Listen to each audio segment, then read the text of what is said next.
Hello मैत्रिणींनो, पहा हे पाणी कुठलं आहे माहिती आहे का? आम्ही दारामध्ये पुढं बोर घेतली घर बांधण्यासाठी. तर त्या बोरला इतके पाणी लागले की भरपूर पाणी लागले बोरला. पार वरती चिळकांड्या उडत होत्या, इतके पाणी लागले. आणि भरपूर एकची मोटर टाकली, भरपूर पाणी लागले त्याला.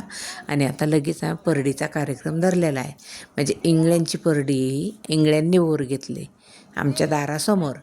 तर हे आता बघा बोरला भरपूर पाणी लागलेत आणि आता परडीचं पूजन चालू आहे. कारण परडी केल्याशिवाय घरातली माणसं पाणी बघत नाहीत. मग आता असं गावाकडे असतं, आता शहरातलं माहीत नाही. आणि शहरात काय कुठे बोर घेत नाही. तर गावाकडे जर बोर घेतली तर घरची लोकं पाणी बघत नाहीत.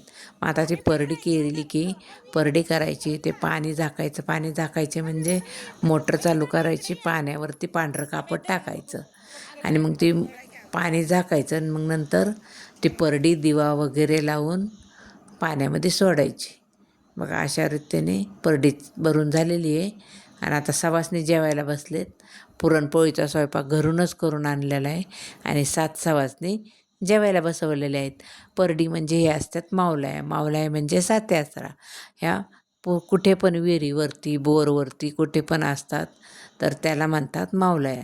त्या सात्यासराची परडी भरली आणि आता ते जेवणाचं बघा पुरणपोळीचा स्वयंपाक घरून करून आणलेला आहे. आणि छान पद्धतीने अशी त्यांनी परडी भरली देवीची बोरची.